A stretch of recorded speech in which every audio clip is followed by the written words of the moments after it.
পানাগড়ের ক্ষেত্রপাল বাবার ইতিহাস ভূমিকা পশ্চিমবঙ্গের পশ্চিম বর্ধমান জেলার পানাগড়ে অবস্থিত ক্ষেত্রপাল বাবার মন্দির বাংলার অন্যতম প্রাচীন ও ঐতিহ্যবাহী লোকধর্মীয় তীর্থস্থান। এই মন্দির শুধু ধর্মীয় বিশ্বাসের কেন্দ্র নয়, বরং বাংলার লোকসংস্কৃতি, কৃষিজীবন এবং গ্রামীণ ঐতিহ্যেরও একটি গুরুত্বপূর্ণ অংশ। প্রতিদিন বহু ভক্ত এখানে পূজা দিতে আসেন এবং বিশ্বাস করেন যে ক্ষেত্রপাল বাবা তাঁদের মনোবাসনা পূরণ করেন ও জীবনের নানা বিপদ থেকে রক্ষা করেন। মন্দিরের চারদিকে ঝুলে থাকা অসংখ্য ঘণ্টা ভক্তদের অটুট বিশ্বাসের প্রতীক।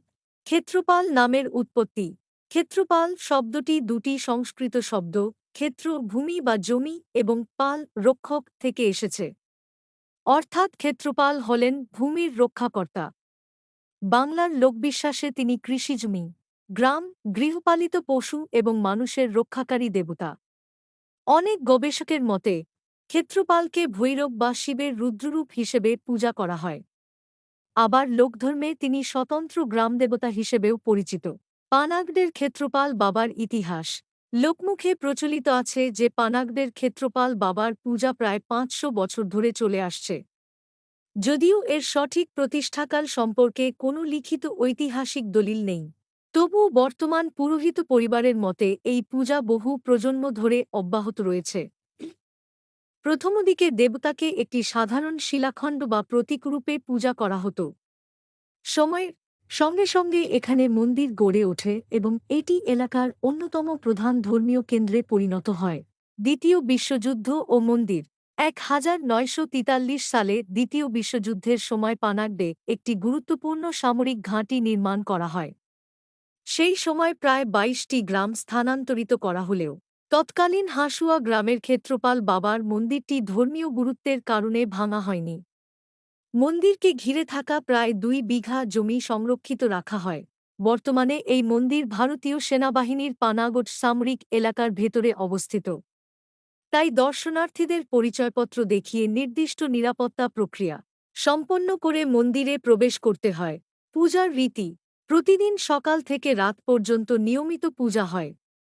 ভক্তরা ফুল, ধূপ, প্রদীপ, বেলপাতা, নারকেল, ফল ও মিষ্টি নিবেদন করেন। মন্দিরে একাধিক পুরোহিত পালাক্রমে নিত্যপূজা পরিচালনা করেন। শ্রাবণ মাসের সোমবার এবং শিবরাত্রিতে ভক্তদের বিশেষ ভিড় দেখা যায়।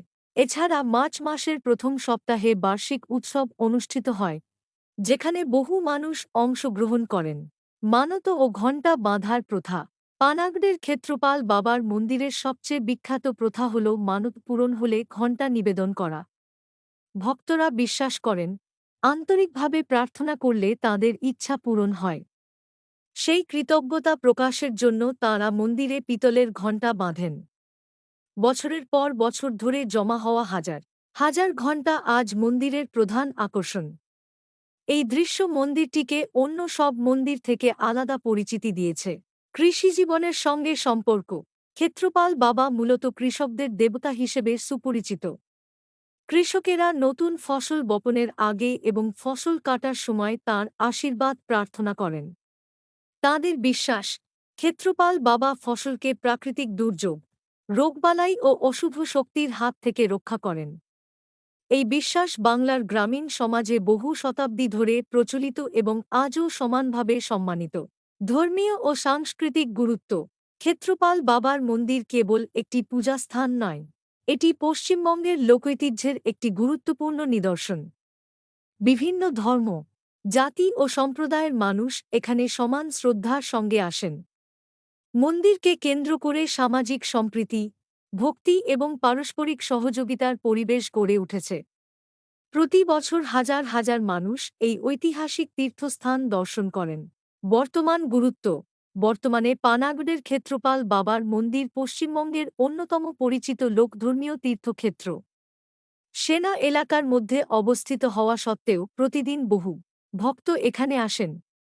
পরিচ্ছন্ন পরিবেশ, শান্ত আবহাওয়া এবং ভক্তদের অটল বিশ্বাস এই মন্দিরকে আরও আকর্ষণীয় করে তুলেছে। ইতিহাস, ধর্ম এবং লোকসংস্কৃতির এক অনন্য মিলনস্থল হিসেবে এই মন্দিরের গুরুত্ব ক্রমেই বৃদ্ধি পাচ্ছে।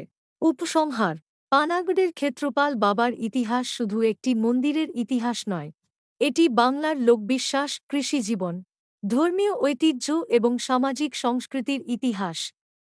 প্রায় ৫০০ বছরের ঐতিহ্য বহনকারী এই মন্দির আজও লক্ষ মানুষের ভক্তি ও বিশ্বাসের কেন্দ্র। দ্বিতীয় বিশ্বযুদ্ধের সময়ও যার অস্তিত্ব রক্ষা করা হয়েছিল, সেই ক্ষেত্রপাল বাবার মন্দির আজ ইতিহাস, সংস্কৃতি ও আধ্যাত্মিকতার এক উজ্জ্বল